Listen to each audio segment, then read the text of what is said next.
Olá, eu me chamo Ricardo e me lembro que durante as minhas férias do trabalho, eu comecei a cogitar a fazer uma viagem como eu fazia com a família. Eu pegava um carro e dirigia quase 3.000 quilômetros até Palmeira dos Índios, cidade dos meus pais e lugar de ouro para mim. Mas eu tinha que me preparar para isso. Eu sou divorciado, tenho uma filha de 10 anos e uma noiva que são de São Paulo. E elas não conhecem como é a vida lá na terrinha. Fiquei preocupado como elas ficariam em um lugar sem internet e, em alguns casos, até sem energia elétrica. Eu queria que a minha filha sentisse o ar puro e a sensação de passar 5 dias acampados e pescando com a família. Mas comecei a ficar paranoico com a segurança e acabei comprando muitos equipamentos como barracas, lanternas, sacos para dormir e muita coisa de camping para dar conforto a elas. Minha mãe dava risada e me dizia: "Acho que você perdeu o espírito aventureiro e virou um rato de escritório. E agora quer colocar as meninas como sua desculpa." No fundo, ela tinha um pouco de razão. Já fazia pouco mais de 16 anos que eu tinha feito isso da última vez e eu estava, no mínimo, enferrujado. A viagem foi um pouco longa, mas foi muito divertida. E a gente sabia que naqueles dias que nós fomos viajar, seria difícil encontrar uma pousada que tivesse lugares disponíveis para novos visitantes, para novos clientes. E, enfim, chegamos ao nosso destino. Reencontramos a família e foi uma alegria sem fim rever todos. E a gente evitava comentar sobre momentos difíceis que todos passam um dia na vida. Mas combinamos logo uma pescaria para a família. Eu notei um pouco de desconforto da minha noiva e filha. Era tudo novo e diferente e garanti para elas que seria uma aventura para guardar na memória para sempre. Só não sabia que seria uma memória aterrorizante para todos nós. O lugar escolhido foi o meu lugar favorito, a barragem de Xingó, no Velho São Francisco. Eita, lugar lindo e maravilhoso! Pude ver nos olhos da minha família que realmente seria muito bom. Passamos um dia perfeito, com muita alegria e risadas. Água limpa, refrescante. Pude pescar com a minha filha, nadar e passar momentos únicos que nenhum smartphone faria melhor. Minha noiva amou o lugar e se divertiu bastante também. Minha família, que é nordestina, são verdadeiramente comediantes e fazem você rir com qualquer coisa. E eu fui um dos grandes motivos de risos e piadas do dia. Quando começou a entardecer e comecei a montar a barraca, mas foi só piada para todo canto. Já estava escuro e eu não conseguia fazer aquilo ficar de pé de jeito nenhum. Acabei desistindo, porque as garotas estavam animadas para dormirem nas redes ao ar livre.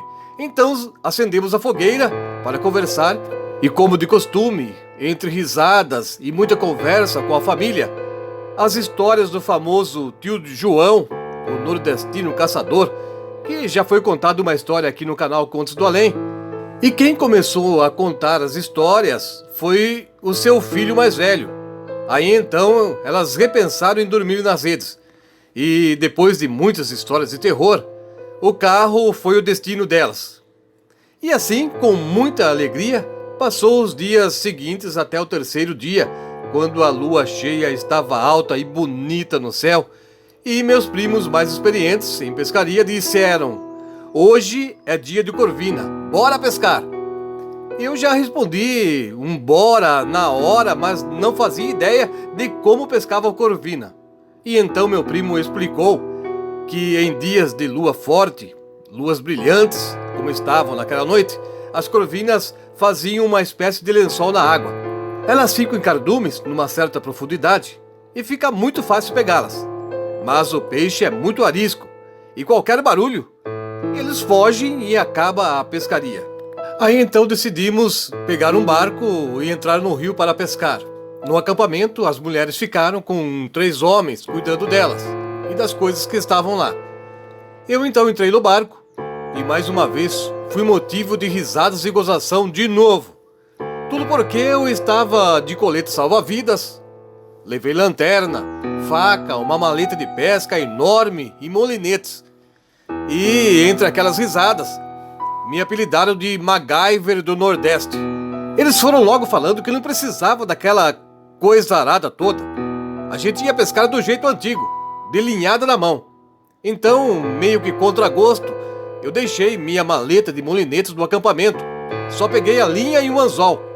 Mas ainda me fizeram deixar a lanterna e a faca, alegando que elas poderiam causar algum ruído no barco de alumínio e aquilo espantaria os peixes. E não precisava de tantas coisas assim, a gente só ia remar alguns metros até alcançar as corvinas. Eu comecei a achar que eles queriam me pregar uma peça e aprontar comigo, sei lá, isso passou pela minha cabeça. Eles faziam esse tipo de coisa antigamente. Então eu fiquei esperto para não cair no papo deles. Enfim, pegamos o barco e seguimos para a nossa pescaria. Deixamos o motor, isso porque a gente não queria fazer barulho e, sendo assim, a gente evitaria de espantar os peixes, o qual a gente gostaria, claro, de pescá-los. Depois de alguns minutos remando, eu entendi o porquê de quando eles falaram um lençol na água. Com a luz da lua e a água transparente, era possível ver uma grande mancha branca quase que luminosa a certa profundidade. Ali estava o cardume dos peixes. Então era só descer o anzol, esperar um pouco até os peixes morderem a isca e pronto. Era um peixe atrás do outro. Nós ficamos um bom tempo ali pescando e a gente nem se lembrou que o barco estava sem âncora. E mesmo que tivesse com a âncora, a gente não poderia jogá-la para evitar fazer barulho. E assim a gente foi seguindo pela correnteza e fomos nos afastando mais do acampamento. Como estávamos pegando muitos peixes, a gente nem ligou. Tudo estava tranquilo e divertido. Enquanto eu olhava para o fundo da água e observava aquele cardume branco, passou uma sombra escura no meio dos peixes e era enorme. Na mesma hora falei para os meus primos: passou um peixe muito grande aqui. Fique esperto na linha. E todos ficaram atentos. E quase que na mesma hora, alguma coisa grande puxou a linha que meu primo estava segurando no fundo do barco. Ele fisgou e segurou forte a linha, dizendo: é grande. E na mesma hora, ele levou um solavanco muito forte e a linha fez um corte na mão dele. Ele gritou e ficou em pé com a mão já sangrando um pouco. E o carretel de linha estava balançando e levando a linha embora. E em um gesto de não perder o peixe, ele pisou no carretel que mexeu o barco antes de estourar a linha, derrubando meu primo. Apesar da gravidade do corte e do tombo dele, a gente riu. E ele também, porque foi engraçado na verdade. Enquanto o ajudávamos amarrando o pedaço de pano na ferida, eu olhei para a água e os peixes já tinham sumido, mostrando que a pescaria então já era. Mas vi novamente a sombra passando ali perto da gente e falei: o peixe está aí, ele está aí embaixo de novo. Nós rimos novamente e começamos a nos preparar para voltarmos para o acampamento. Eu me sentei ao lado do meu outro primo para remar o barco junto com ele e sentimos um solavanco no fundo do barco e aquilo me deixou tenso. Eu segurei na lateral do barco, olhei em volta tentando entender o que foi que causou aquele balanço no barco. Olhei para os dois e falei: vamos sair daqui. O meu primo, que estava com a mão machucada, falou: oxi, tá com medo de quê, homem? O meu outro primo do lado também riu, pegou o remo e desceu para a água, quando algo puxou o remo com muita força e quase o derrubou do barco. Passando alguns segundos, nós vimos o remo flutuando a uns metros de onde estávamos. Eu perguntei: o que foi isso? Meu primo olhou assustado para mim e para seu irmão e respondeu: alguma coisa puxou o remo da minha mão. Eu fiquei bravo, fiquei muito irritado naquela hora e falei para ele: parem com essa palhaçada, parem de ficar brincando vocês dois, já perdeu a graça. Então ele me respondeu: eu tô falando sério. Nessa hora o barco deu uma guinada pro lado muito forte e quase derrubou a gente. O meu primo do fundo do barco gritou muito, olhando assustado para o lado do barco e começou a falar: eu disse, eu sabia. Enquanto vocês estavam discutindo, uma coisa tentou virar o barco. Eu retruquei: cara, para com essa brincadeira, isso já virou palhaçada.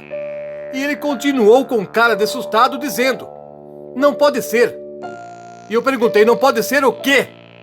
E ele me disse: esse é o Nego d'Água. Eu já tinha ouvido falar dessa lenda, desse monstro que vive no fundo das águas. E foi nas minhas viagens pelo São Francisco que eu escutava muito falarem sobre essa coisa. Diz a lenda que é um ser humanoide. Ele parece um homem, só que tem mãos e pés de pato. E ele derruba os pescadores e os afoga. Quando ele falou isso, um arrepio correu na minha coluna e comecei a olhar em volta pela água. Apesar da lua clara, não se via muito. Naquela hora, eu me lembrei da minha lanterna, mas eles me fizeram deixar no acampamento.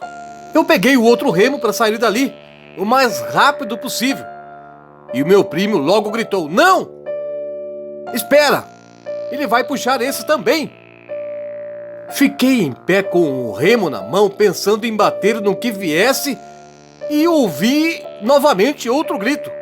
E agora ele dizia: senta! Em pé ele te derruba, é mais fácil.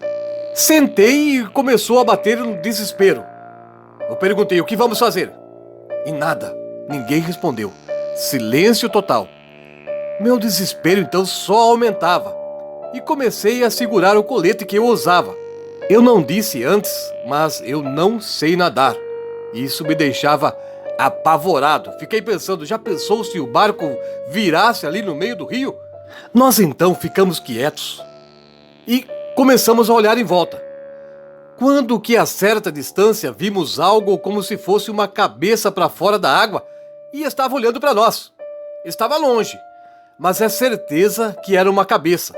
Meu primo, que estava ao lado, pegou o remo e começou a remar devagar. Muito ao longe, nós vimos a luz do acampamento. Então, pelo menos, tínhamos uma direção para seguir. Eu continuei olhando para o rio.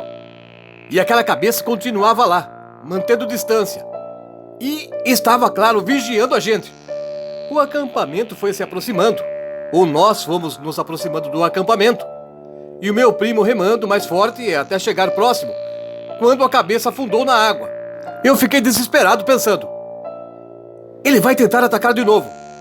Eu comecei a gritar: vai rápido! Eu falei para o meu primo remando e ele botou toda a sua força no remo. E eu vi aquela sombra circulando no fundo da água, mas não passava perto do barco.